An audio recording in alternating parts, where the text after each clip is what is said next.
സ്നേഹപൂർവ്വം ഷമ സീരിയലിൻ്റെ latest എപ്പിസോഡിൻ്റെ promo റിവ്യൂയിലേക്ക് എല്ലാവർക്കും സ്വാഗതം.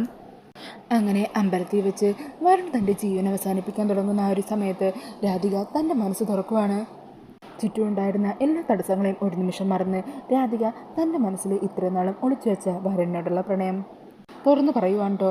രാധികയുടെ ആ വാക്കുകൾ കേൾക്കുമ്പോൾ വരുണിന് ഒത്തിരി സന്തോഷമാകുവാണ്. വരുൺ അങ്ങനെ രാധികയെ നെഞ്ചോട് ചേർക്കുവാണ് കേട്ടോ. ഈ വാക്കുകൾക്ക് വേണ്ടിയായിരുന്നു ഇത്രയും നാൾ ഞാൻ കാത്തിരുന്നത്.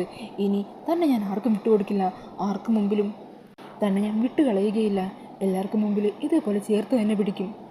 എൻ്റെ പെണ്ണിൻ്റെ നാവിൽ നിന്നും ഇങ്ങനൊരു വാക്ക് കേട്ടല്ലോ, ഇത് കേൾക്കാനാ ഇത്രയും നാൾ ഞാൻ കാത്തിരുന്നത്. ഇനി എനിക്ക് ഒന്നും നോക്കാനില്ല. നമ്മൾ ആഗ്രഹിച്ച പോലത്തെ ജീവിതം ഉടനെ തന്നെ നമ്മൾ ജീവിക്കാൻ തുടങ്ങും. അങ്ങനെ ഈ കാര്യങ്ങളൊക്കെ കൺമുമ്പിൽ കണ്ട് പ്രിയങ്ക ആകെ ഞെട്ടി തകർന്ന് നിൽക്കുവാണ്. പിന്നീട് വരുൺ നേരെ രാധികയും കൂട്ടി ആറ്റുവാശ്ശേരിയിലേക്കാണ് കൊണ്ടുപോകുന്നത്. പിന്നാലെ തന്നെ പ്രിയങ്കയും അവിടെ എത്തുന്നുണ്ട്. അങ്ങനെ വരുൺ രാധികയുടെ കൈ പിടിച്ച് ആറ്റുവാശ്ശേരിയുടെ അകത്തേക്ക് കയറുന്നത് കണ്ട് മുത്തശ്ശിയും ഈശ്വരയ്ക്ക് ആകെ അങ്ങ് ഞെട്ടി നിൽക്കുവാണ്. മുത്തശ്ശി ഈ കാര്യത്തെക്കുറിച്ച് ചോദ്യം ചെയ്തുകൊണ്ട് വരുണിനോട് രാധികയോട് പൊട്ടിത്തെറിക്കുന്നുണ്ട് കേട്ടോ. ഈ സമയത്തായിരിക്കും പ്രിയങ്കയും അവിടെ എത്തുന്നത്. അന്നേരം വരുൺ അവരുടെ എല്ലാവരുടെ മുമ്പിൽ വെച്ച് രാധികയെ ചേർത്ത് പിടിച്ച് പറയണേ, എനിക്ക് ഒരൊറ്റ പെണ്ണേ ഉള്ളൂ, എൻ്റെ പെണ്ണാണ് ഇവള് രാധിക, ഞാൻ താലി കെട്ടിയ എൻ്റെ ഭാര്യ. ഇത്രയും നാൾ നിങ്ങളെല്ലാവരും കൂടി എൻ്റെ മുമ്പിൽ പല നാടകങ്ങളും നടത്തി, പക്ഷേ ഇനി അതൊന്നും എൻ്റെ മുമ്പിൽ വിലപ്പോവില്ല. എല്ലാ സത്യങ്ങളും എനിക്കറിയാം, അത് ഇപ്പം ഇവിടെ നിൽക്കുന്ന എല്ലാവർക്കും അറിയാം. എന്നിട്ടും എല്ലാ കാര്യങ്ങളും മറച്ചു വെച്ച് ഇവളെ എൻ്റെ ഭാര്യയ്ക്ക് വേഷം കെട്ടിച്ചയച്ചു. എന്നാൽ ഇനി അതിൻ്റെ ആവശ്യമില്ല.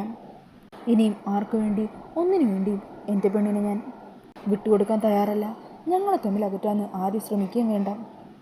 അങ്ങനെ വരുണിൻ്റെ വാക്കുകൾ കേട്ട് എല്ലാവരും ഞെട്ടലോടുകൂടി നിൽക്കുവാണ്. പ്രിയങ്കക്കും മുത്തശ്ശിക്കൊക്കെ അങ്ങ് കലി കയറുവാണ് കേട്ടോ. ഈ സമയം രാധിക കരഞ്ഞുകൊണ്ട് പൂജാമുറിയിലേക്ക് പോകുന്നുണ്ട്. അവിടെ പൂജാമുറിയിൽ ചെന്ന് ഭഗവാന്റെ മുമ്പിലേക്ക് കരഞ്ഞുകൊണ്ടിരിക്കുവാണ്. ഈ സമയം കാലുപൂണ്ട് പ്രിയങ്കയും അങ്ങോട്ടേക്ക് വരുക.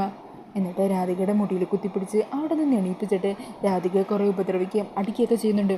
എടി, നീ ഇത്രയും നാൾ എന്നെ കൂടെ നിന്ന് പറ്റിക്കുമായിരുന്നല്ലേ, ഇതായിരുന്നല്ലേ നിൻ്റെ മനസ്സിലിരിപ്പ് എന്നൊക്കെ പറഞ്ഞ് വീണ്ടും രാധികയുടെ മുഖത്തിട്ടടിക്കുകയും കുറേ ചീത്ത പറയുകയൊക്കെ ചെയ്യുവാണ് കേട്ടോ.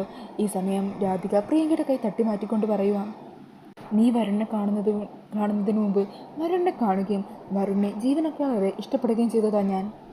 രാധികയുടെ ആ വെളിപ്പെടുത്തലും കൂടി കേൾക്കുമ്പോൾ പ്രിയങ്കക്ക് കൂടുതൽ ദേഷ്യം തോന്നുവാണ് കേട്ടോ. ഈ സമയം ഇതെല്ലാം അവിടെ യശോദയും കേൾക്കുന്നുണ്ടാവും.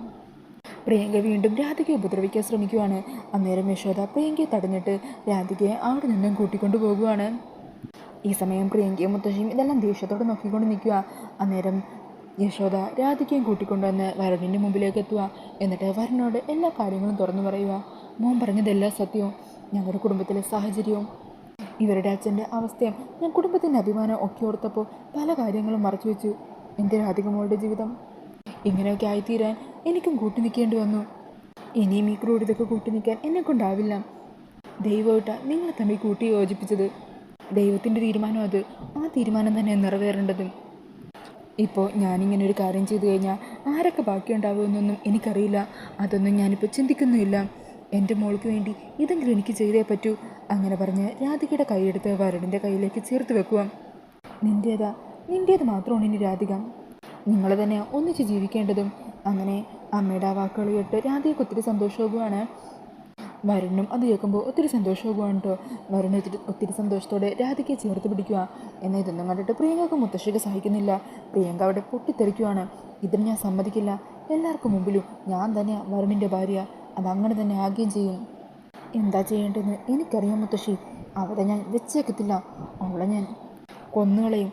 ഒരിക്കലും വരുണും അവളും തമ്മിൽ ഒന്നിക്കാൻ ഞാൻ സമ്മതിക്കില്ല എന്നും പറഞ്ഞ് ഉറച്ച് തീരുമാനം എടുക്കുവാണ് പ്രിയങ്കയും. അപ്പോൾ അതൊക്കെയാണ് ലേറ്റസ്റ്റ് എപ്പിസോഡിൻ്റെ പ്രൊമോയിൽ കാണിക്കുന്നത്. ഈ ഒരു പ്രൊമോ റിവ്യൂ ഇഷ്ടമായിട്ടുണ്ടെങ്കിൽ മറക്കാതെ വീഡിയോ ഒന്ന് ലൈക്ക് ചെയ്യണേ. ഇതുപോലുള്ള കൂടുതൽ റിവ്യൂസിനായിട്ട് ഈ ചാനലൊന്ന് സബ്സ്ക്രൈബ് ചെയ്തും കൂടി സപ്പോർട്ട് ചെയ്യണേ. Thank you.